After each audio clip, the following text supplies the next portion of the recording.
It's not just the answers, not just the quotes. It's life in the margins. It's time for CluffsNotes. Hi, welcome back. It's Todd, and this is episode 35. This episode is part 2 of the reflection on rides and recovery that I'm asking AI to help me with, and then taking that and editing it.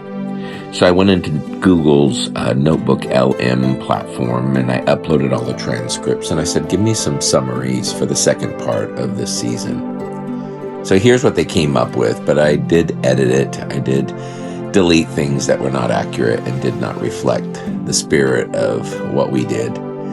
But hopefully you'll find it enjoyable to recap some of the things that we experienced in weeks 7 through 13.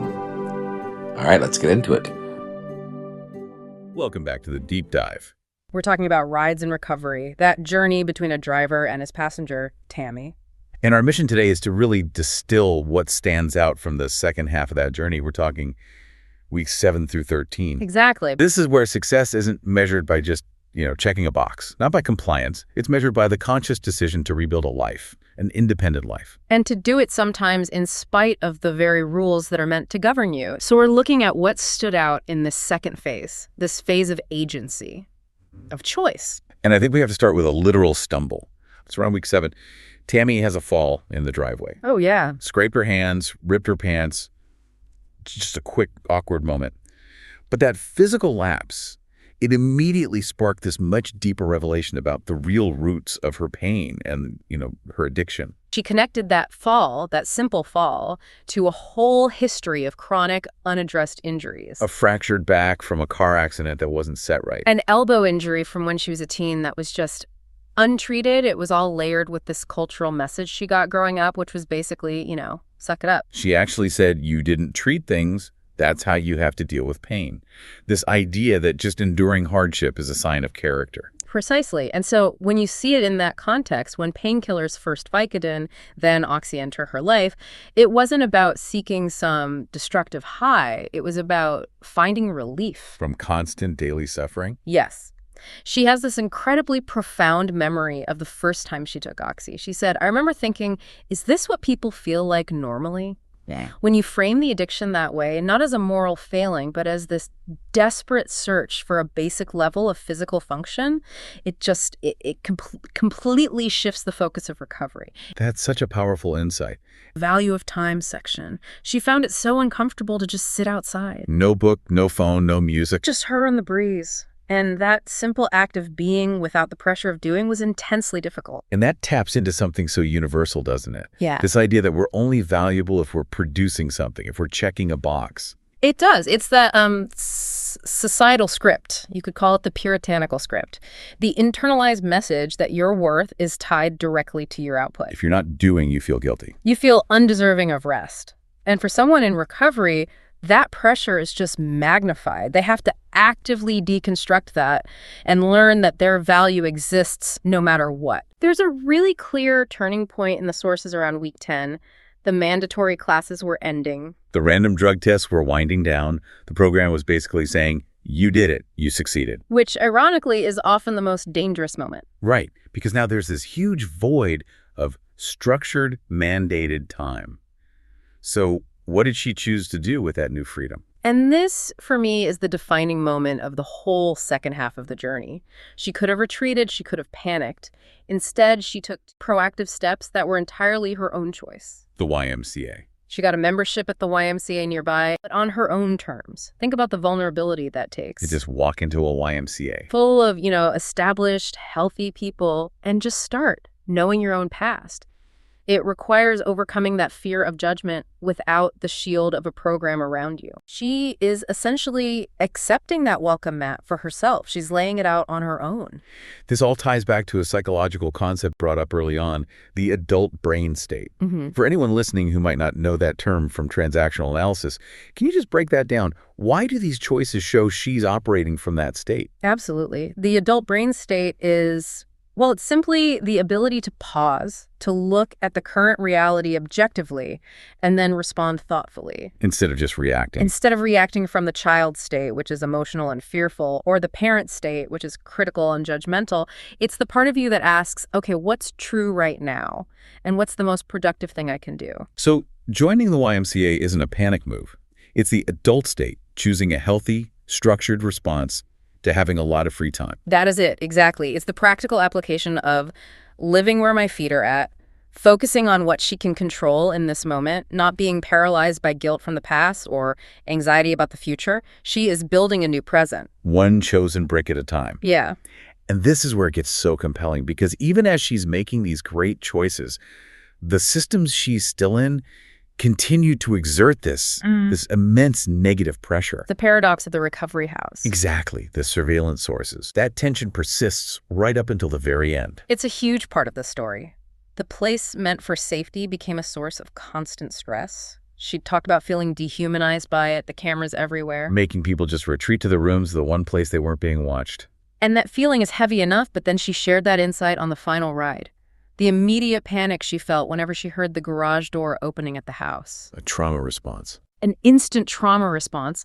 She linked it right back to her childhood, to that terrifying feeling of what's going to be coming in the house when she heard her father's garage door. So the house that was supposed to prevent failure was constantly signaling danger. It was signaling distrust. It expected her to fail. And yet, despite that systemic weight, there were these little moments where humanity just broke through. And this is such a critical distinction for you, the listener, seeing the difference between the procedure and the person delivering it. And two specific people in the system gave her that validation. First, her parole officer. PO listened, validated her feelings, and he even suggested she look into moving. The message was, you are not making this up. Your discomfort is real. The second person was the judge in that virtual court session.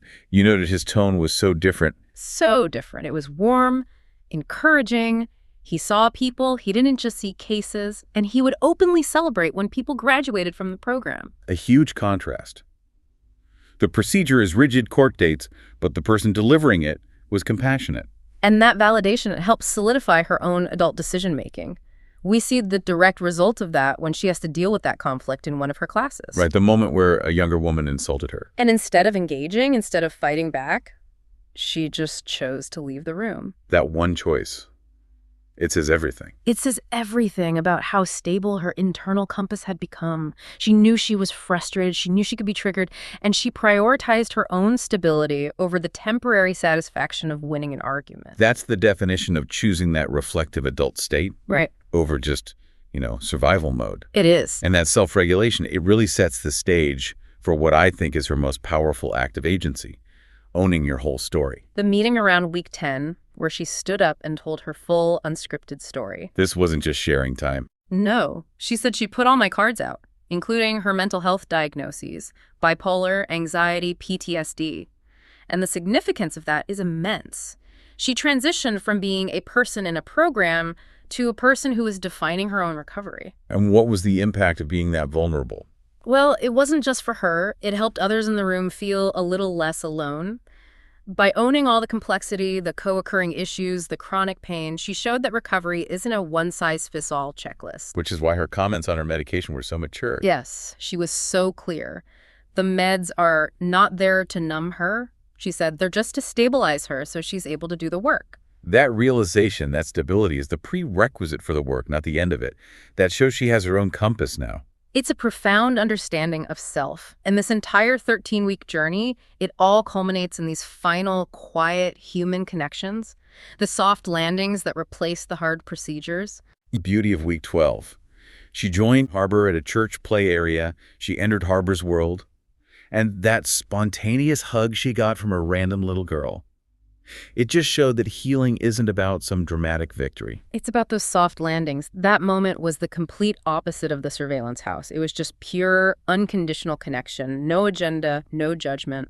And the final ride just cements it all. Harbor and Tammy sharing Tic Tacs, a tiny ritual they had created, a completely safe, voluntary connection.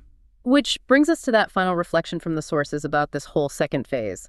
Recovery isn't about returning to who you were. It's about becoming someone new and doing it in the view of people who you finally feel safe to let see you. That is the core takeaway. The second half is all about replacing fear-driven compliance with connection-driven vulnerability. So if we synthesize everything that stands out from this journey, there are two big takeaways. First, recovery is. It's rarely a straight line. She stumbled. She dealt with mandatory hurdles, the pressure of the system. But resilience requires that intentional, chosen consistency. And two, real sustainability isn't found by fighting the system. It's found by cultivating your chosen tribe, by seeking that human validation, even when everything around you is screaming doubt and demanding compliance. It's the journey that started as a system-mandated reason and evolved into this powerful, chosen season. Well said.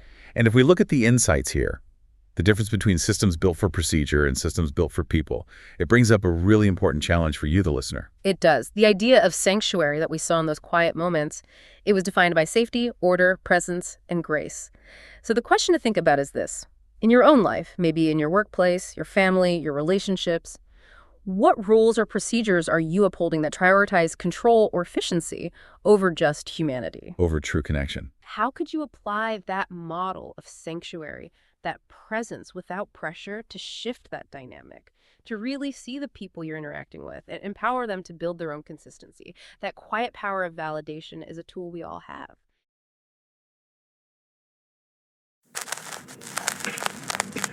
Another reel for the shelf.